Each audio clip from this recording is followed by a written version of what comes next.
Hello, everybody, and welcome to the first episode of BrainParty, a series of interviews with twice exceptional students by Flex School founder Jacqui Byrne.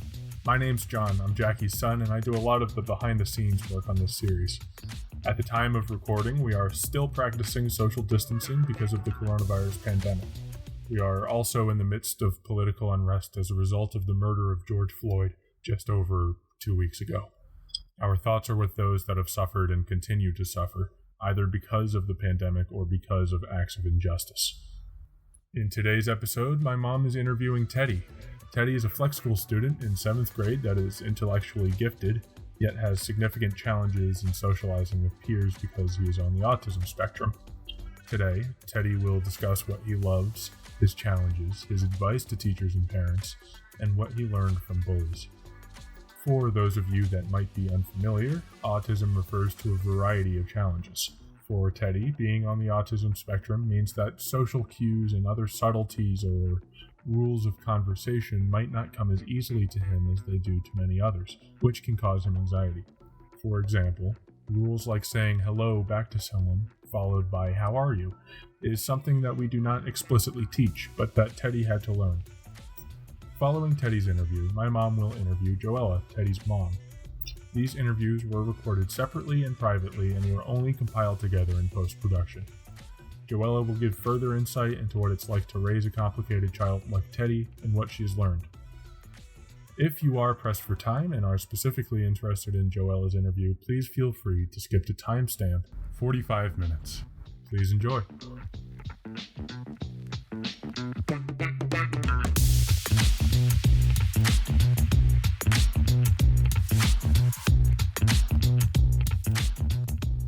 What did you think of the name BrainParty? Like, what did that mean when you heard that? If I'm being honest, it sounds kind of like, it reminds me of Lumosity in a way. Like, it sounds kind of like one of those apps that you use to help with executive functioning and other neurological abilities. It's an interesting name. I'm not really getting twice exceptional vibes from it, but it's an interesting name. That's a cool response. I hadn't thought of it that way, so that is interesting in and of itself. I think what I was hoping to convey is that kids who think differently and they're smart and just look at the world differently from most people are frequently having a party in their brains, and when they look somewhere else or they seem like they're not paying attention, it might not be because they're not paying attention. It might be because there's something so much more interesting going on in their heads. And I wanted a positive spin on what is sometimes considered a negative, that someone's not paying attention, someone is sort of lost in their own world. Wouldn't it be cool to know what that world is? Yeah. Another way I think of it is like a party where everyone's welcome. Essentially a party where all brains, people who are neurodiverse, for good or better, are welcome at this party. That is a great way to look at it. Yeah. So if there are a number of ways to look at it, I think that means it's probably a pretty good name. We'll have to see. If we ever have to switch it, we will. I know you have a lot of interests. Yes. Which interests are most exciting now? Well, I'm kind of conflicted at this point, to the point where I'm almost ambivalent. You see, I really like writing. It's something I get a huge release on, but at the same time, my long-term goal is to become a mechanical engineer. I want to make mechanisms that will help humanity in the long run. I'm a big picture kind of person. And although writing helps me in the now, I just don't really see it as a outlet that will sustain me for a while. And I like both, but at the same time I have to choose. And right now I'm stuck in neutral.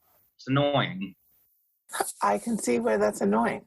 Do you think that writing can inform mechanical engineering and vice versa? Some of the greatest innovations of humanity are normally inspired by writing or vice versa. It's hard to say, but I mean, I'm a utilitarian. I view things like writing, comedy as almost secondary in the face of things like climate change. And I agree, we need to keep people happy, but at the same time, we need to keep people alive. And so has the coronavirus changed how you're thinking about what you want to do? I mean, right now I can't get most of the supplies I need for mechanical engineering. I can't even find 9-volt batteries. So I am writing more. I'm also making up plans for what I'm going to do when this whole quarantine thing is over. Also, I think it's also representative of how in the face of greater survival, this is an extremely deadly and contagious virus that's infecting and killing a lot of people. And countries are actually shutting their doors. They aren't helping out people who are less fortunate than them. It's interesting because now that some countries can't survive without the aid of other countries, and now in the face of the immense danger, we're just leaving. It's interesting. What do you think the motivation is for that? Maybe it's a little bit of survival of the fittest. Maybe it's fear. You see, humans have a response fight or flight, and I think a lot of us are just choosing flight. We're leaving the situation, taking what we have, and rolling our dice. You said you're writing more now. Yes. What are you writing about?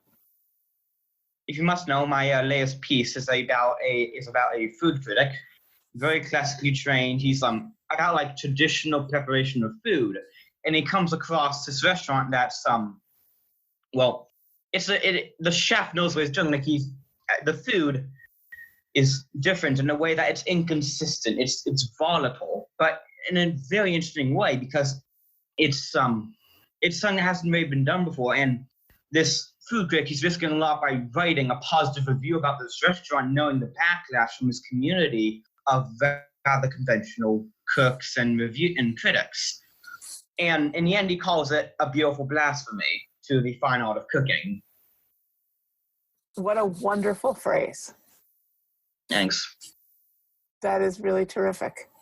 And so this is a short story? I'm aiming for like 5 pages. So yeah, short. Yeah. And I know you also love to write poetry. Yeah. I do. It is something that I feel I get more of a release from because, I mean, just normal writing is bland compared to the flavors and the sensations you get from a good poem. I write about whatever's on my mind. I actually wrote one about owls, another one about how equating life to a warfare. There's a lot I can write about. It's mostly in the moment. And so when you think of an idea, does it just come to you, or do you sort of put yourself in a mindset where ideas are free-flowing? They pop up. I mean, normally the best ideas happen when I'm not intending for an idea to come by. It spawns. And I believe that like even the most weird ideas I can make into something rather interesting. I mean, I try my hand at whatever happens with an idea, where it goes, I explore it. I just see where it takes me, and if it's a place I want to be, then I stay there. Do you keep all of your poems, or do you throw some away? You know, well, normally when I write a poem, there's let's say a 40% chance it won't even be completed because I run out of the stamina, or not even the stamina, but like the energy to keep up with it because it's just I lost interest. I jump quickly from topic to topic. You see, I don't put all my effort into one thing. I'm like an octopus. I have to spread into everything. And in that, a lot of my objectives aren't completed. Do you think, like, is everything connected in the world? Yeah, I mean, definitely.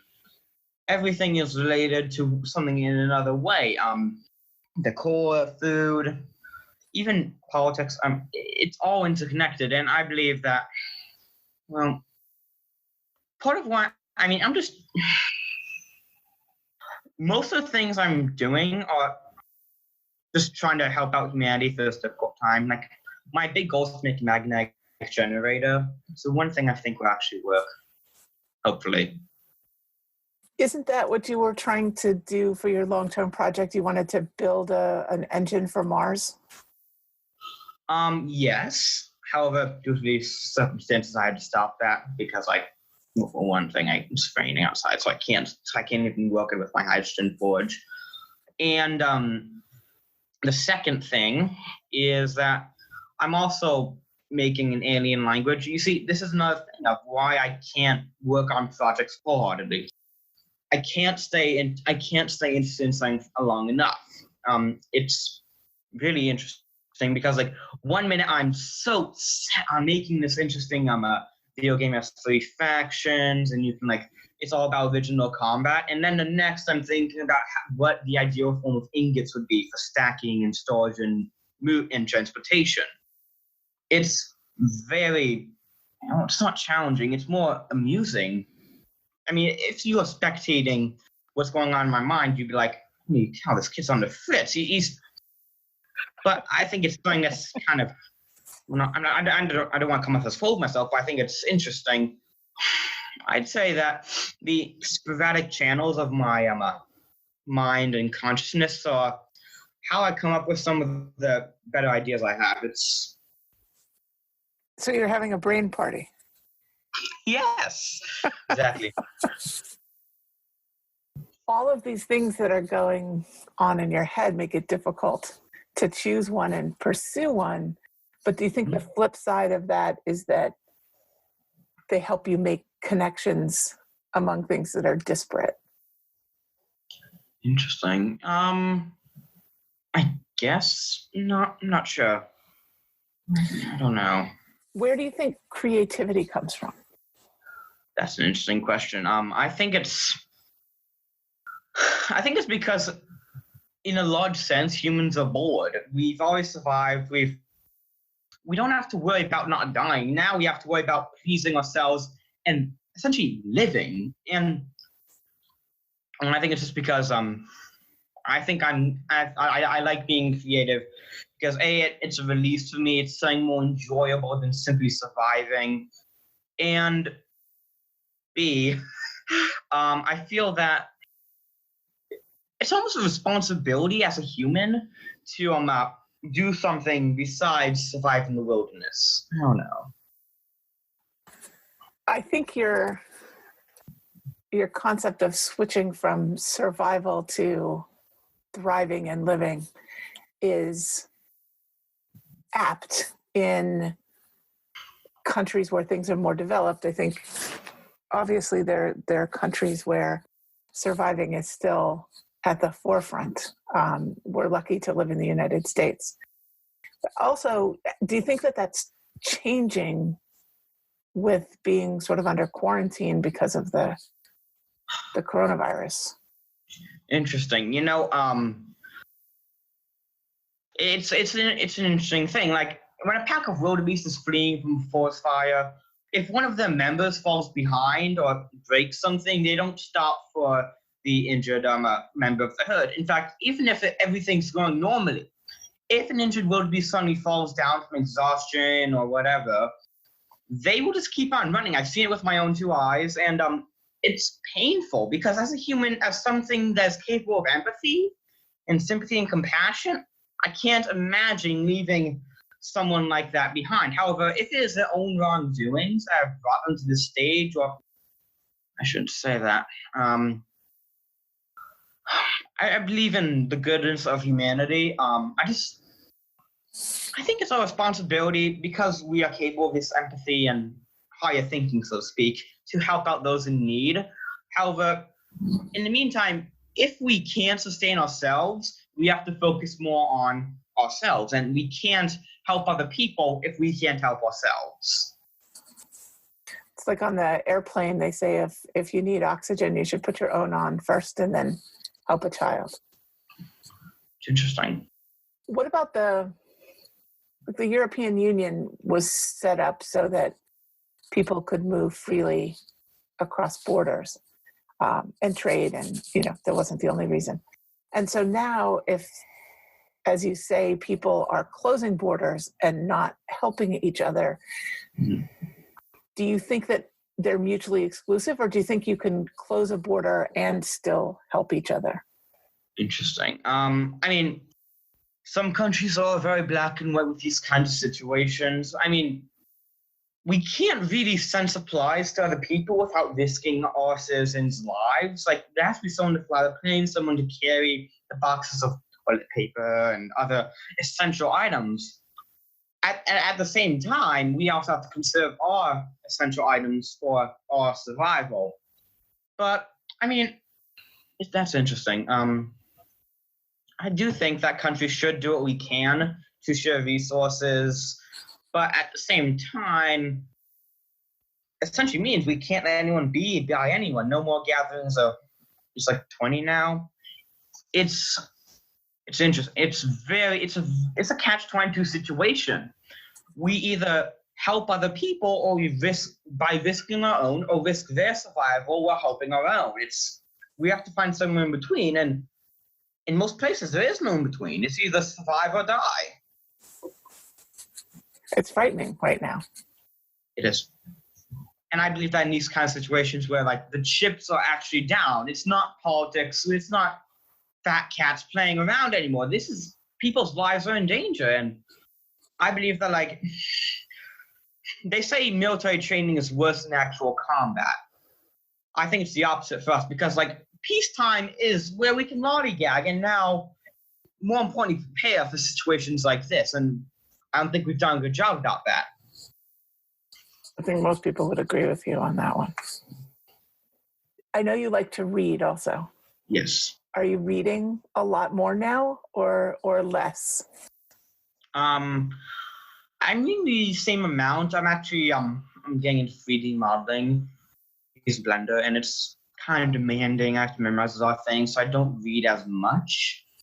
And I actually get more. I mean, I don't have that many good books here. We have left on a short notice. I don't have that many books that are that enthralling. I've been scrolling through 5,000 amazing facts and like Guinness World Records. It's like eating dirt. I do have one book called Sapiens that what distinguishes humans from everything else, and I'm going to save that for the last few weeks. Can you read digital books? I can send you some links with free digital books that you can get. I don't know. Something in me feels that books should be kept on paper. I mean, books are an antique concept, and I don't know. I just don't. I'm the kind of person that gets unusually upset about certain things for no particular reason. I detest the concept of phones and other high-tech devices. It's something that I can't even explain why I don't like it, but I'm exceptionally opinionated on this. It's something I have no control over. How are you doing with online school? I detest it. It's taunting me because I like being able to actually like see the person behind the screen, and it's proven that there's a big pheromone and hormonal difference between actually seeing a person on the street and Skyping with them or whatever you think scheduling. It's less physically rewarding to see a person online than actually see a person. Yeah, I would agree. But can you think of a way to do online schooling that would be better for you? Interesting. I'm thinking more long-term assignments, because my least favorite thing is when everyone's doing independent work on the computer and I'm kind of alone in the breakout room. I think we have to do like more independent assignments, maybe like a dark zone period, so to speak, on Accenture, where we all get off and we do independent work. Unless it's a lecture. In that case, maybe teachers could like summarize the lecture on paper, but that's small work for them. It's a complicated situation. It is a complicated situation, and we're continuing to sort of tweak things, but it's really valuable to hear your input on this, because a lot of the kids are very into being on the computer all the time, and there are others who aren't. And there's another student, I don't know if you know them, they love old books so much, and every time they come onto campus with an old book, I get to smell the book.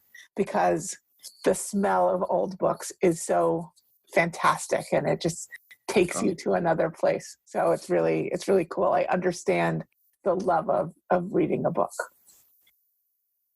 Fun fact, cut grass is actually a help pheromone produced by the grass to signal that's in danger. A lot of people don't know that. I did not know that either. Yeah, so that we essentially smelling death and we get a good feeling out of it. That's disturbing. No, I think it's about humanity are disturbing, but I hadn't ever thought of it that way. So it's like, I may never think of the smell of cut grass the same way again. What's your favorite subject in school right now? I am rather interested in creative writing because I'm doing a science fiction story. However, I'm trying to make it in poetry form. Nice. It's about aliens on Earth. It's not like typical flying saucers, Independence Day type thing. It's more of humanity at a stage where they've almost announced control, like independent control, and most politicians, major corporate leaders are either aided by or the consciousness is replaced by an artificial intelligence that makes the choices for them. And the aliens, having never really innovated, or they're rather complacent, disgusted at exactly what humanity is. Yeah. I can't wait to read that. Thanks. It sounds wonderful. I know you love that class. I do. And so tell me about how school was for you as you were growing up. And I'm not talking about specific schools, just how was school for you? And then out of that, can you think of any advice you could give teachers who have a student like you? Interesting. Well, I described my traditional schooling in one word: dire. I was really desperate to fit in, to actually feel that I was like another one of the kids. But deep down, I knew I was something else. I didn't realize I was twice exceptional at the time. It was really sad. And I began to doubt myself. I began to wonder if I was like less than them, and it's really, really, really depressing. And a lot of kids made fun of me for who I was, what I liked, and some things they were into, and my house so unusually upset at everyone using their phones and video games. And one thing, and the teachers, they didn't really understand. They just thought I was like being weird or just trying to get off classwork. I'd say there's more to meet CR. Like if I'm like, don't always assume the kid is like off the rails. Assume that like many teachers aren't traditionally trained in neurodiversity. They're trained to like, it's all cookie cutter. And like if some kid isn't conforming, they put them in special ed with kids who are like severely have severe issues. And we also need more funding for gifted and talented programs at our school, because it's not fair that I hate being in a class of people who are like behind me. It's really aggravating. Coming off as an elitist, it sucks. I don't think you're coming off as an elitist, actually. I think it's more the same thing that someone would say if everyone were ahead of them, that they're not getting what they need, and so it's hard to engage in class. So what's easy for you in the classroom and what's hard for you?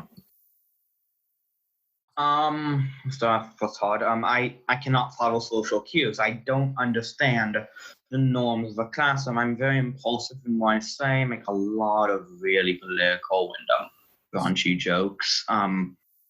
Because I like to suit my humor. I don't really think about what other people are, about other people and what they like and what they want to hear. However, I am good at classwork. I'm definitely a teacher's pet. I enjoy because I know the teacher tries hard to give us good education. I want to give them some sort of reward for it. Like, I want them to feel that at the end of the day, they're doing something that matters. And that's why I like to be nice teachers. Another thing that's really hard for me is executive functioning. I can't start assignments. I dilly-dally. Hard for me to get things started. But once I'm on a roll, it's easy. I think there's a dichotomy between having trouble picking up social cues and yet being so empathetic. I mean, normally, if I'm in a classroom with people I don't normally I wouldn't want to hang out with, want be friends with them, I say normally whatever I want. I'm not really concerned about what may offend them or make them feel weird, because I know I'm not helping myself. It's hard to explain. Because when I'm in a situation where there's kids I offend, but I don't normally care about them, but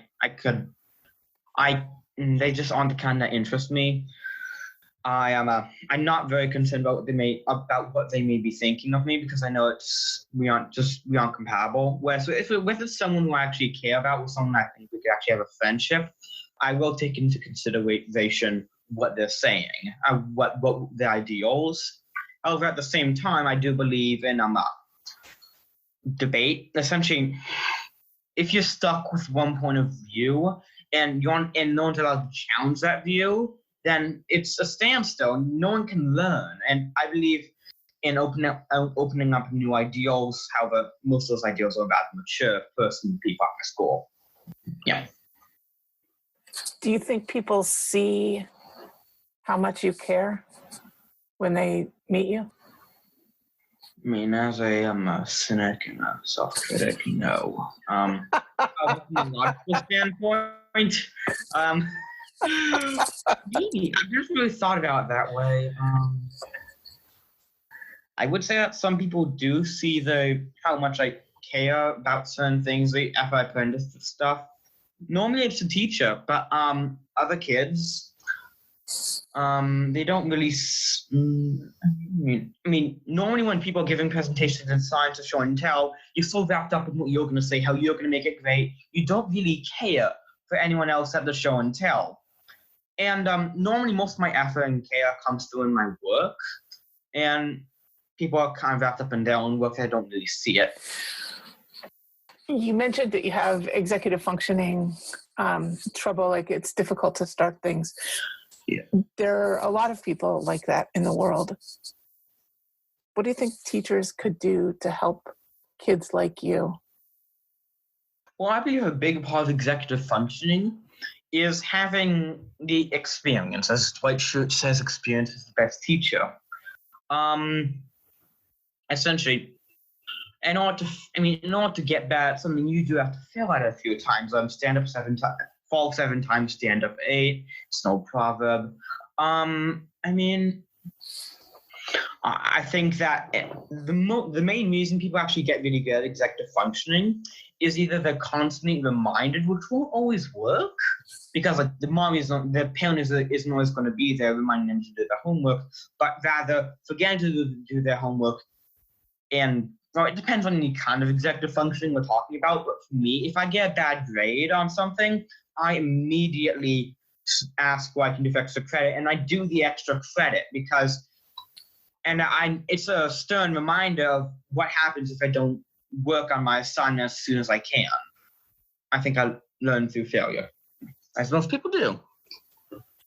I agree, a lot of people do. So there are parents who are really concerned. So think about first graders through 5th graders, where they're trying to learn how to organize themselves, how to get started, how to think about academic material and put it in some sort of logical order. Well, I would never do it for them. I give them the tools. I wouldn't hammer the nails. I give them the hammer and the nails, and I'd tell them how to do it. And if they can't do it, I'd show them again. And I keep on telling them how to do it I never do it for them because I don't believe in I believe in you have to do it yourself to really understand it, because you won't. Someone won't always be there to pack your lunch.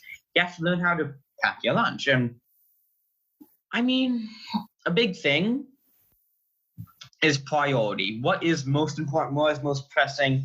And you work on that first. And you also have to be organized. Like, a great tip for me is journaling. Write down a log of what you have to do in X amount of time, and do it in priority, because what's most important, what's least important, and then finally the recreational items. Those always help me at the end.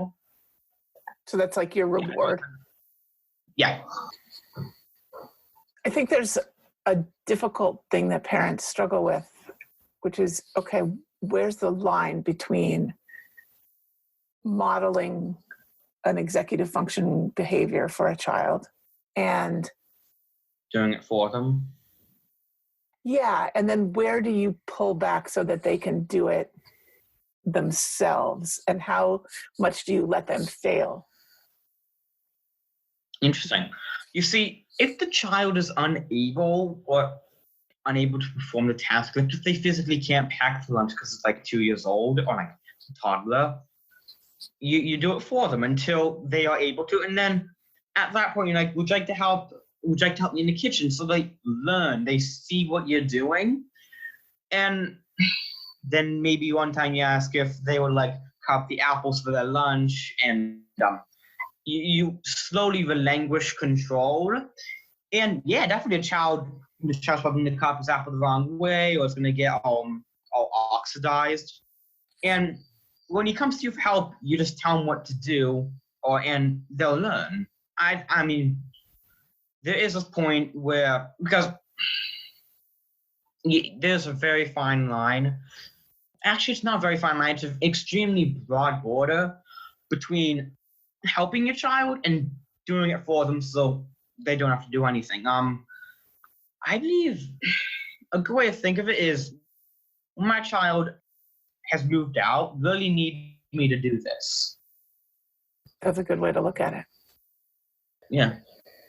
Because the main point of parenting is just making a adult that can sustain themselves in the real world, not when mom comes over to cook every night.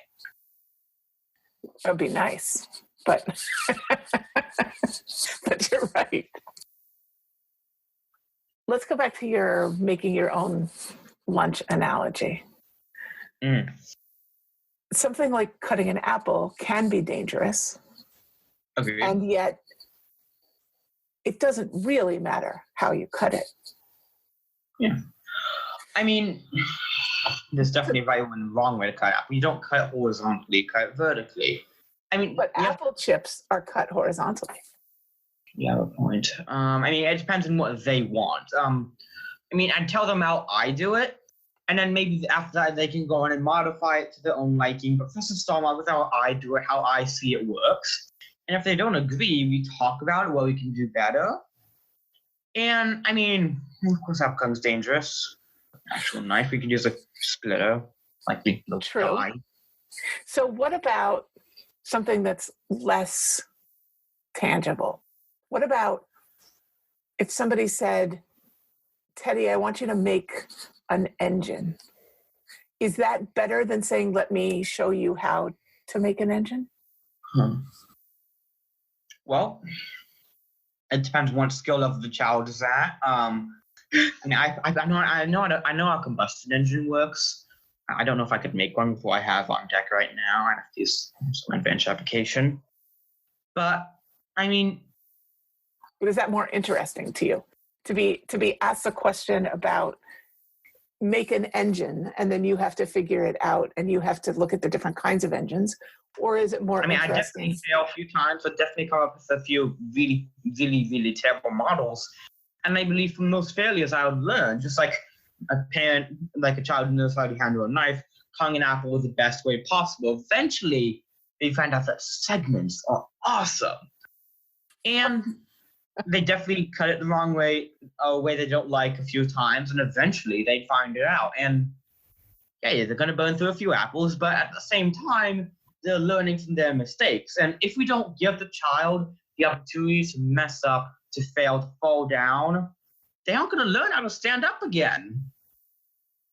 Fair. So if creativity comes frequently from synthesizing information across disciplines or applying something that already exists in another field to something else in a new way, do you think walking the line between telling someone how to do it and giving them the freedom to discover it for themselves hurts a child's ability to come up with something completely unique? Or do you think it shortens the process for them to get there? Or is it different for different kids? It's it's exceptionally specific. It's very contextual. Is that even a word? Contextual? It is. It's specific to each case, and I believe that if a child has trouble keeping up with an idea, or they feel like they're failing immediately, you might want to give them a little bit of training wheels and slowly ease off. Whereas a more eager child who can keep up with a project longer is showing the process a lot. However, it's all contextual. I think that's probably right. So, what if a teacher or a parent has a child who is impulsive verbally? They do what you do sometimes, which is, tell a joke, and you are actually very funny. So if a parent or a teacher has a child who's speaking out in class, can't wait their turn to give the answer, what's a way that you would have been able to hear successfully to intervene or to help you? Probably I give them a little pamphlet of if they're really, really rapid fire, I give them a pamphlet that says a little checklist, freelance checklist of is this really helpful? And after they fill it out, they'd slow down. They'd start to marinate. And then I'd show them the checklist, take off 1 or 2 questions, and show on until the child almost internalizes it. I'm not entirely sure. I'm not a psychologist, but that's what I do. Do you think writing your thoughts down to talk to the teacher later is a good strategy? Oh, definitely. Things are a lot better on paper than what they sound like, and how they actually conversed, in my opinion. When you want to say something in class, I know sometimes it's because it's funny. And I know other times you might want to just speak up because you know the answer or you know an interesting fact. How did you learn not to do that? What was the one thing that was successful? If I'm being honest, kids making fun of me.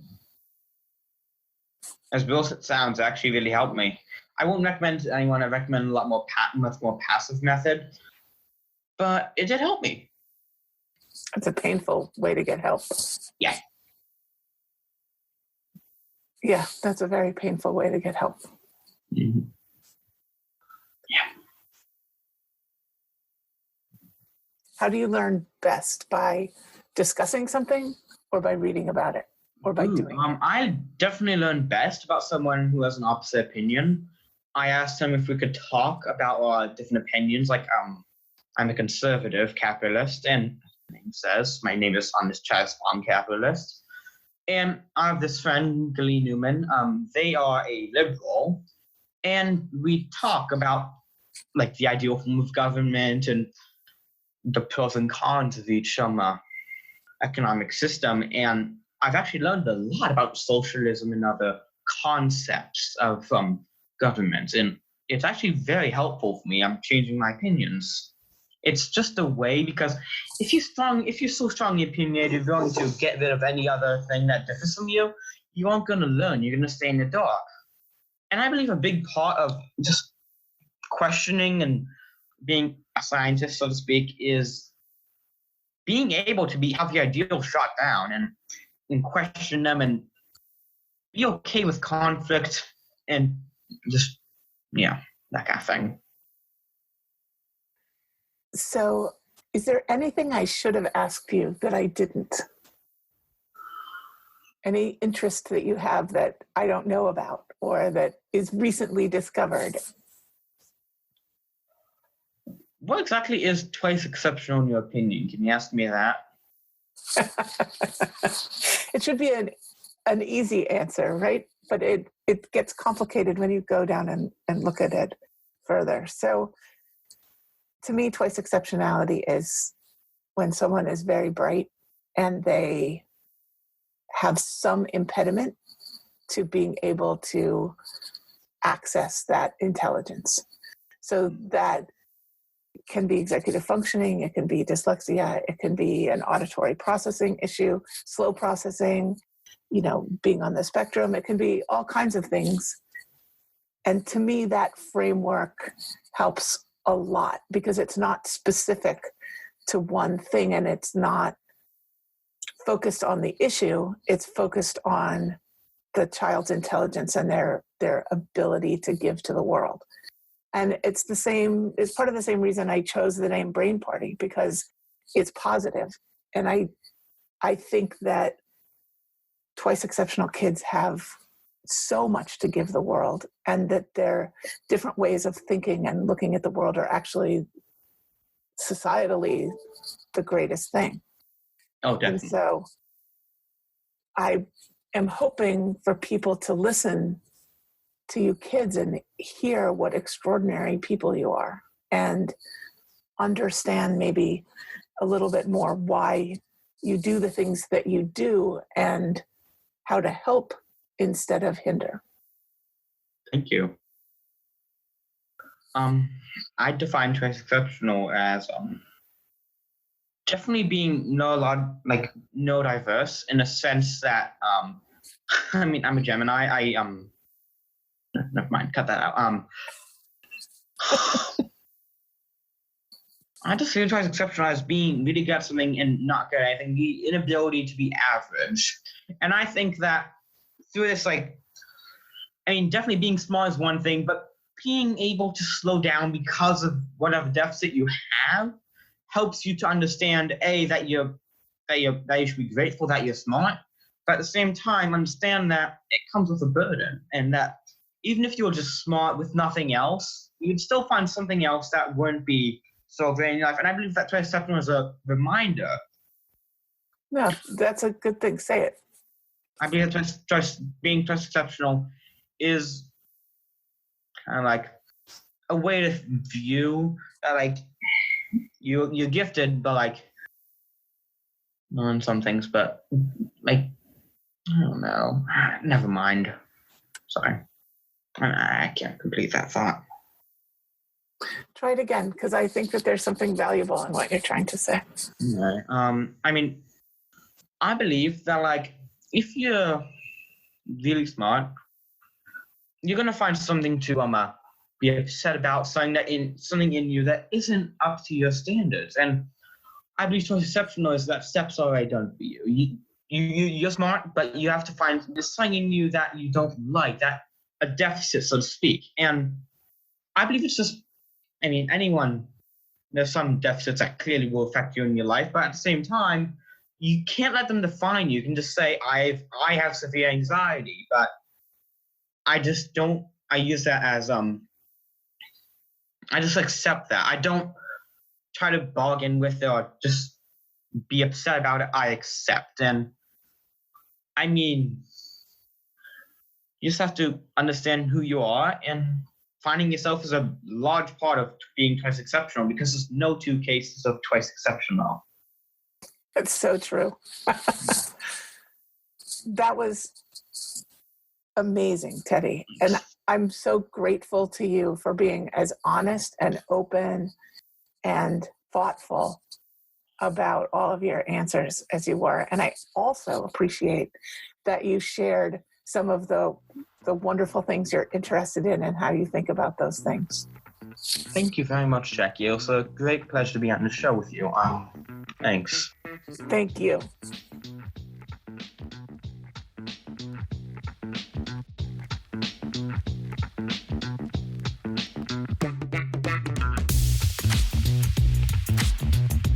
That's it for Teddy's interview. Now, please enjoy my mom's conversation with Joella.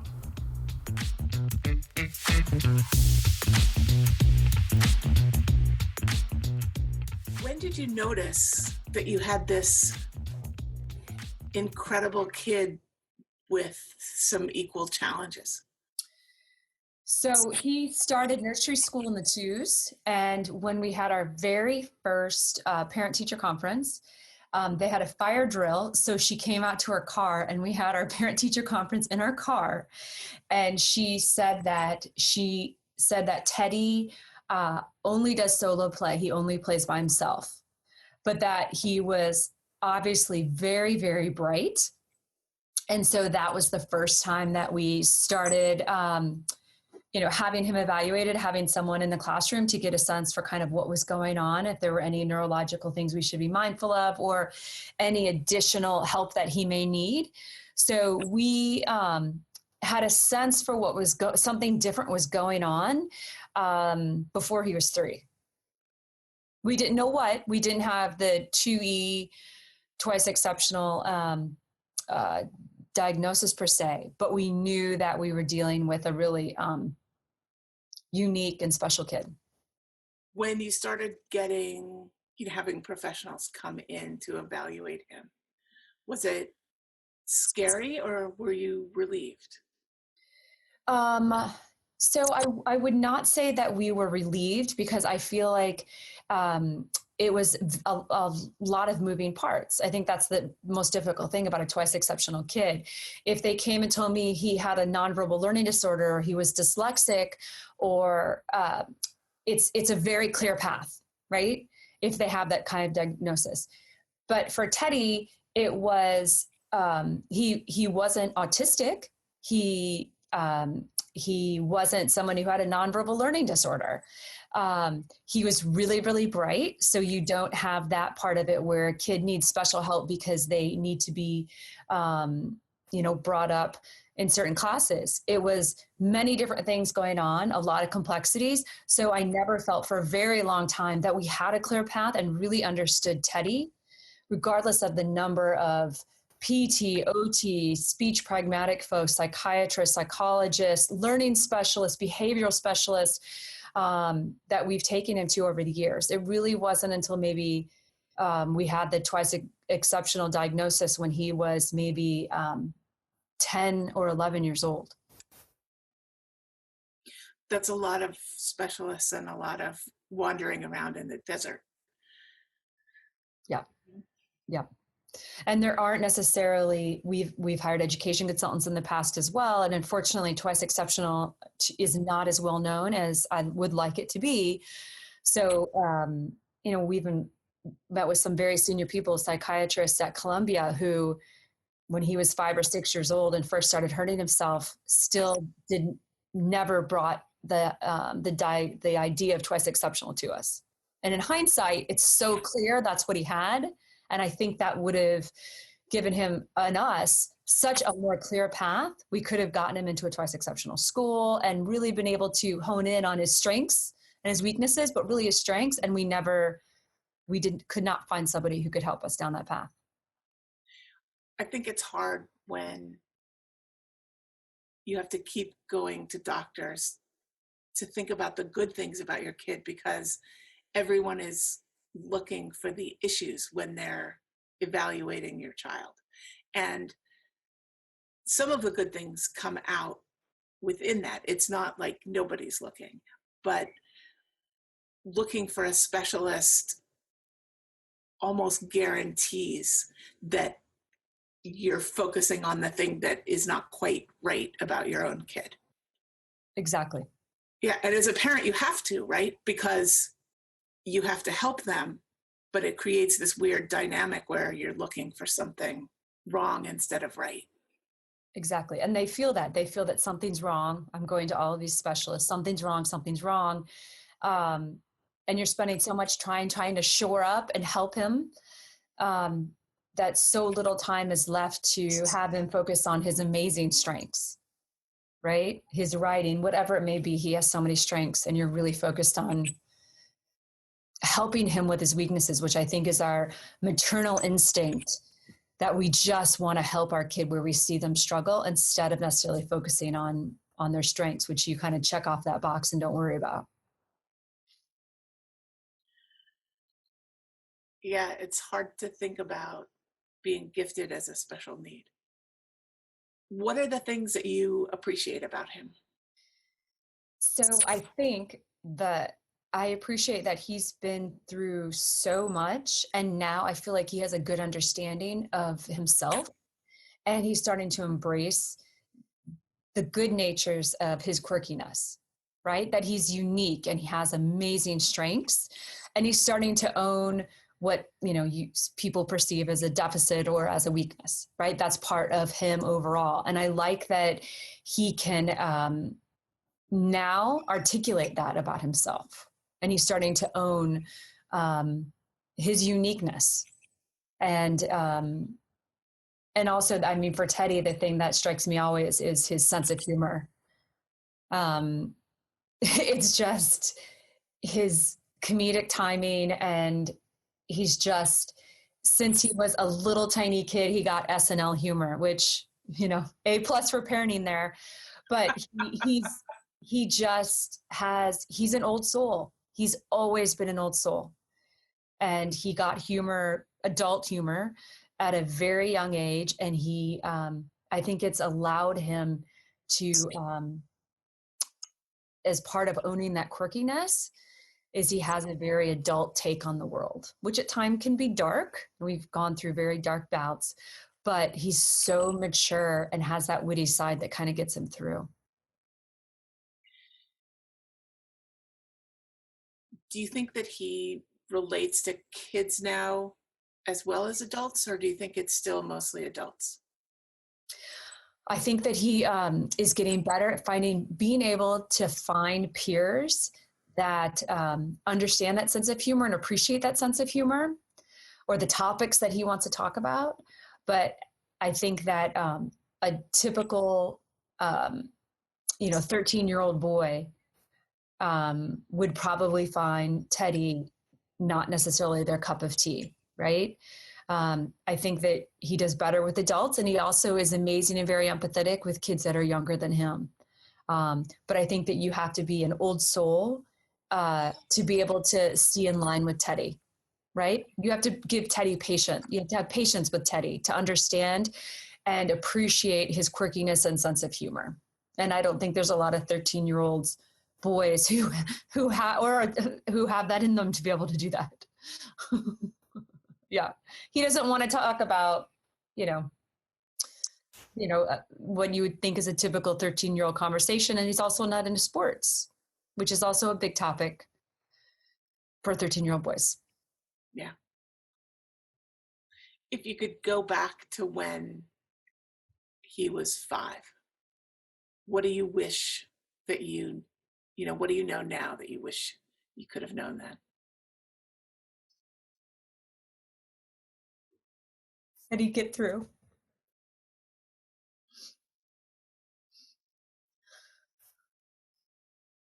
That he'd make it. You felt hopeless.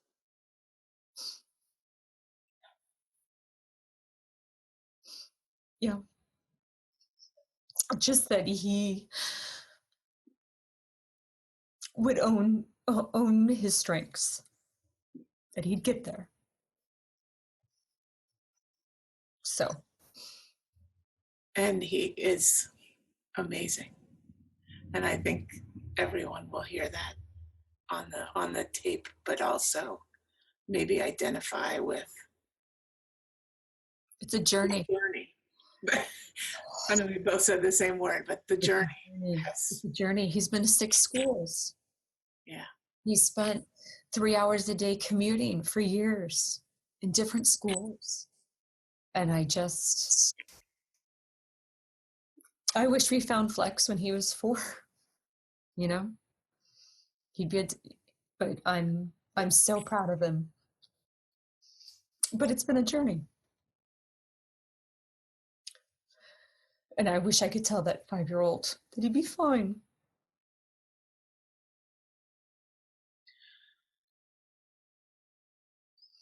When kids have tough times, especially when they're teenagers in high school. People wonder how they're ever going to go to college, how they're ever going to leave the house.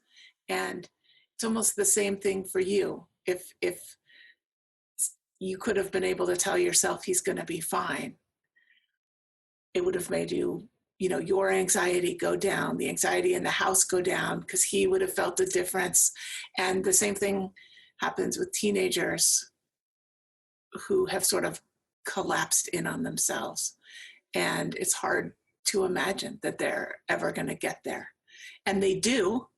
I feel like he'll be stronger for it. I feel like he's gone through what kids go through in their teenage years. Between the ages of 5 and 12 is when he went through it. And I feel like he is coming on the other side of this much stronger, much more aware of his strengths and weaknesses. And as a family, we've come through this a lot stronger. Being able to negotiate internally what we've dealt with, his relationships with his peers, giving him so much leeway in the past. I know he's going to be fine. And I feel like the worst is behind us, that it's only going to get better, that he's paid his dues and we're on a path finally. I think he has so much perseverance at this point. Yes. He just keeps going no matter what. Yeah. And he knows himself. He knows what sets him off. He knows when he needs to leave the room. He knows what project is going to be difficult for him. He knows that he needs help with executive functioning, and he knows what that means, right? I feel like that's something that he owns now. And for a lot of kids, they may not know why they wiggle around in the classroom or why they need to get up. Teddy knows. Teddy knows when he's not regulated. Teddy knows what he needs to do. And I feel like that's after years and years of hard work. And now he's on the other side of it. I was talking to him the other day, and he started to say something, and I could tell from his voice it was going to be really funny. Oh, boy. But he realized that the other person wasn't going to hear it. And he said, "Never mind." And I was just amazed at how empathetic and how aware that was. It was, I couldn't have done any better, right? It was amazing. Yeah. And so I think he really has a foundation to be able to fly. Yeah. Yeah. And you have to think for years he was in social pragmatic classes, right? Because they told us that he just played by himself and he wasn't interacting with his peers. So we would take him twice a week. We drive all the way to Rybrook, and actually Alexandra went to the same place, and we didn't know that for years. They probably were in the same groups. We didn't even know it. And so you learn these rules like rock brain and all of these things. So he could tell me the definitions of every single characteristic that he was learning in group, but he couldn't apply it in the moment because he hadn't regulated himself, which also they had told me that's why he can't, make enough friends, because when you're trying to regulate yourself, you're trying to understand yourself. You can't go outside of yourself to make new friends and to interact with peers. So now I see on the other side where all of those years of driving him to Rybrook has paid off, because now he's regulated, he knows himself. All of those years and all of those rules, I think, have finally sunk in, and he's now able to utilize them because he's in a place where he can look outside of himself. And he can see that in your example that you just used, he can see that person wasn't going to hear that. And he was being empathetic. He's been on the other side of this now as well. And so he knows the rules of the road. He can use them now. Teddy said in his interview that he is on the spectrum, and you said that he doesn't have autism. Can you describe what that distinction is? So they got rid of the Asperger's definition, which I think, if anything, he was probably a little Asperger's-esque. So he was pervasive developmental disorder not otherwise specified. So PDD-NOS is what he was given when he was maybe 3 years old, that diagnosis. So although that's now, all of that is now on the autism spectrum, he's not someone I would say who, when you meet Teddy or think of Teddy, that Teddy is a kid who exhibits a lot of autistic characteristics. I think he did a lot more when he was younger. But I think in hindsight, if we had known that he was twice exceptional, I think that umbrella did a much better job of explaining Teddy's characteristics than saying that he was on the autism spectrum, because it's such a massive spectrum and such a big umbrella that I think it really does a disservice to the kids, because you're grouping kids in there that are very, very different kids.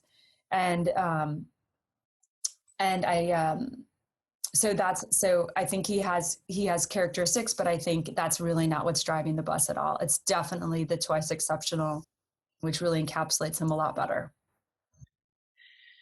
Teddy said the most painful thing during his interview. He said that I asked him a question about how he learned how to be with other people. And he didn't mention social pragmatics or any of the other work. Sorry about all the drives you did. All that gas money? Yeah, all the gas money. He said that the bullies taught him. I heard that when he said that. And of course, as a mom, that makes you sad to think that. But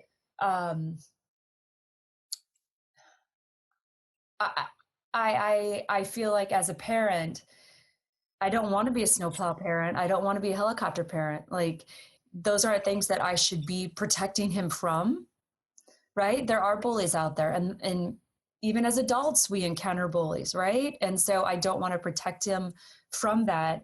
And as I said, I can take him to all these classes and all these therapists and all these specialists, but unless he's able to practice it in the moment and be exposed to bullies and kids who make him feel uncomfortable, that's how you grow, right? Is when you're in an uncomfortable situation and you have to learn to adapt. And I'm glad that he's getting, I'm not glad my son's being bullied, but I'm glad that he's getting the opportunities to grow and practice those skills and be challenged.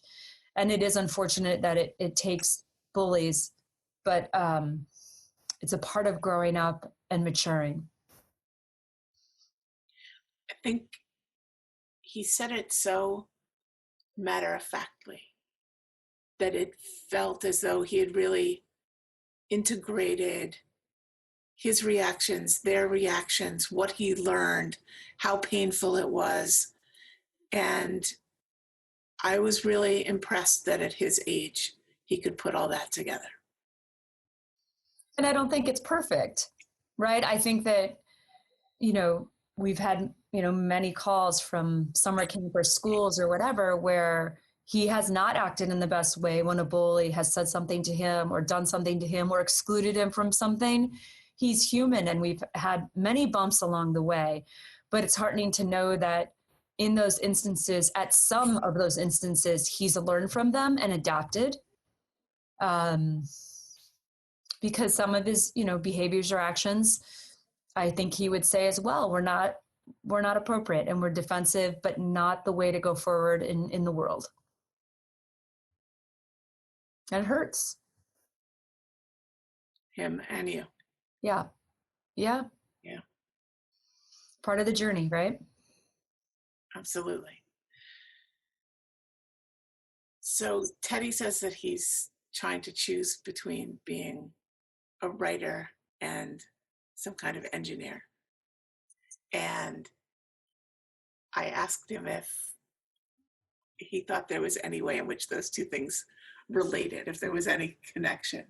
And he said that, he thought that there was sort of a connection, but I'm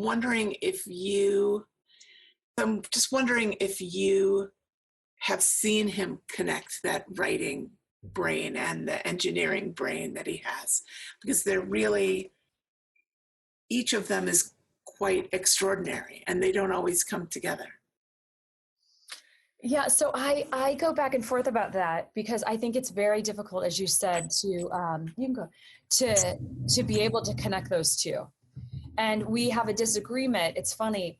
I actually think that his writing and his poetry are so moving and so incredible that I feel like that he should devote more time to it. And I feel that he thinks that mechanical engineering and his ability to think of alternative forms of energy are what are really important for him to focus on, because he feels that that it's important that people who have a skill set that can change the world use that skill set.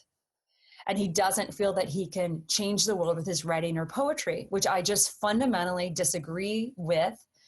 Whether it's his poetry or writing or it's his sense of humor, I reiterate to him how much it changes the world in a piece that you've written.